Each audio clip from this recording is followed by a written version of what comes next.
Dan kalian tuh mau aja digiring opini sama Bjorka.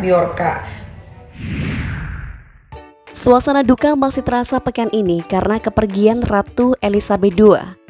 Penguasa 7 dekade itu dimakamkan di Kapel St. George yang berlokasi di halaman Kastil Windsor. Dengan begitu, jenazah Pangeran Philip yang sebelum ini menanti di Royal Fort selama 1 tahun 5 bulan juga segera dipindahkan dan beristirahat di samping makam sang ratu. Upacara pemakaman yang dihelat pada Senin 19 September pukul 11 siang waktu setempat merupakan pemakaman kenegaraan pertama yang diadakan di Inggris setelah lebih dari setengah abad. Sejak pemakaman Perdana Menteri Sir Winston Churchill yang meninggal pada tahun 1965 yang disiarkan televisi.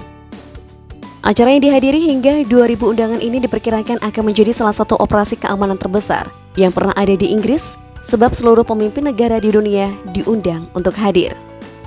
Mulai dari Raja dan Ratu, Kaisar, Presiden, dan Perdana Menteri, teman dekat Ratu, staf, hingga kenalan selebriti. Namun ternyata setidaknya ada perwakilan 3 negara yang tak diundang, yakni Rusia, Belarus, dan Myanmar. Prosesi pemakaman yang berlangsung selama 10 hari dan melibatkan banyak pihak dan sektor tersebut diperkirakan menelan biaya hingga sekitar 136 miliar rupiah.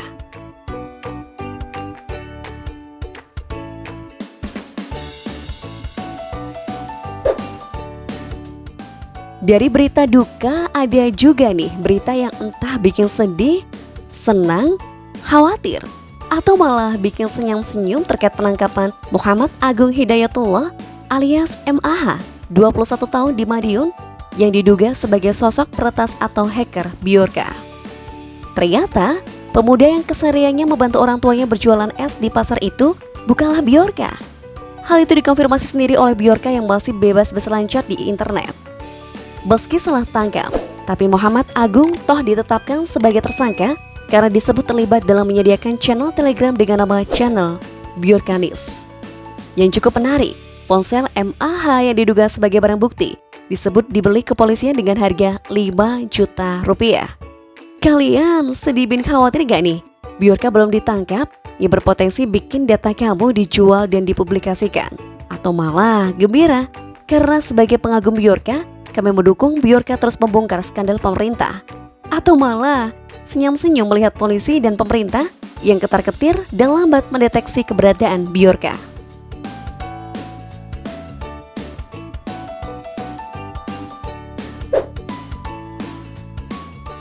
Jika kamu mendukung polisi dan pemerintah menangkap Bjorka, sepertinya kalian satu suara nih dengan seleb kontroversial Nikita Mirzani.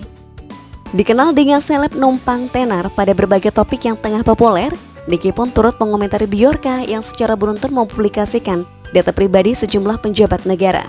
Lewat unggahan Instagram story, wanita 36 tahun itu menyentil Bjorka tukang ngarang. Nikita Mirzani pun menyebutkan Bjorka naif dan mengancam akan membongkar identitas sang hacker. Sambil menyebut dirinya sebagai aset negara, ibu 3 anak itu menyarankan Bjorka untuk belajar lagi agar lebih pintar. Tak lama berselang, Bjorka lantas menanggapi ocehan Niki padanya menggunakan bahasa Inggris. Ia mengatakan ogah meladeni Nikita Mirzani. Ia menilai Nikita Mirzani hanya pura-pura bertingkah baik. Halo Nyonya, saya tidak punya banyak waktu untuk melayani Anda karena Anda hanya mencari nama baik untuk menutupi masa lalu Anda yang buruk, tulis Bjorka bila diartikan ke bahasa Indonesia.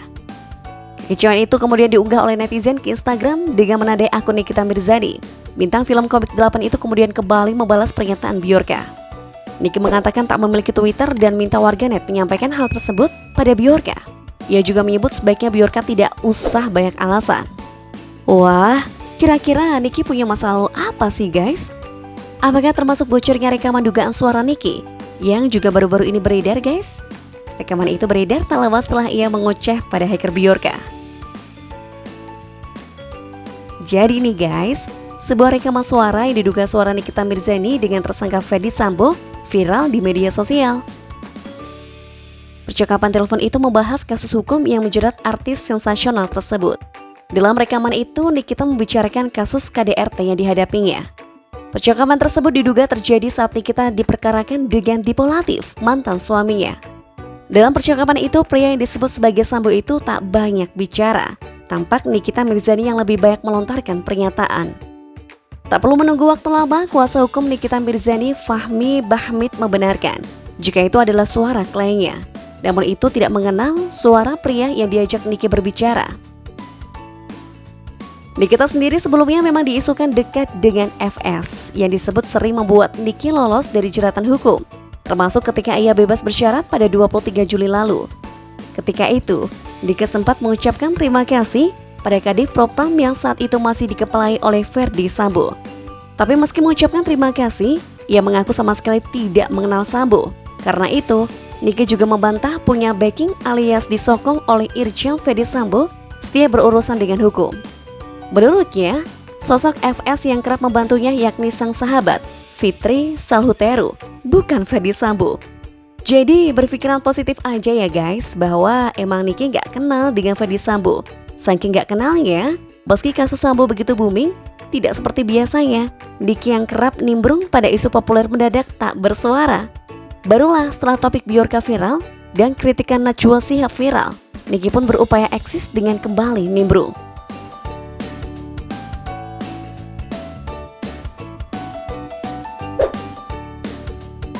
Lalu bagaimana nih dengan tanggapan ex-Kadif Propam Polri Irjen Ferdi Sambo soal rekaman suara yang diduga percakapannya dengan Nikita?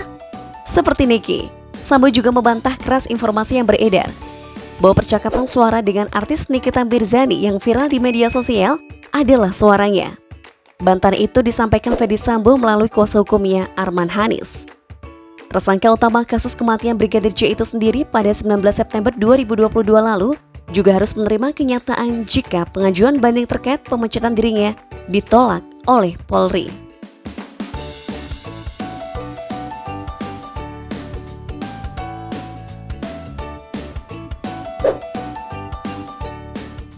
Tapi meski Polri menolak banding Sambo, pengacara Brigadir J Kamarudin Simanjuntak malah mengaku kecewa dan juga meminta maaf. Ia kecewa sebab kasus tersebut makin berlarut-larut dan sudah jelang 3 bulan belum selesai.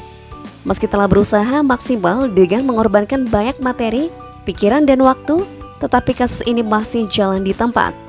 Ia pun meminta maaf karena sudah tak bisa berbuat apa-apa lagi sebab ayah Brigadir J, Samuel, juga sudah lelah untuk menuntaskan kasus tersebut. Sebab apapun yang terjadi, anaknya juga tak bisa kembali. Nah guys, apakah kasus Brigadir J kini telah memasuki babak baru? Dan apakah kalian percaya dengan Nikita Mirzani? Dan juga setuju jika Bjorka adalah sebuah pengalihan isu?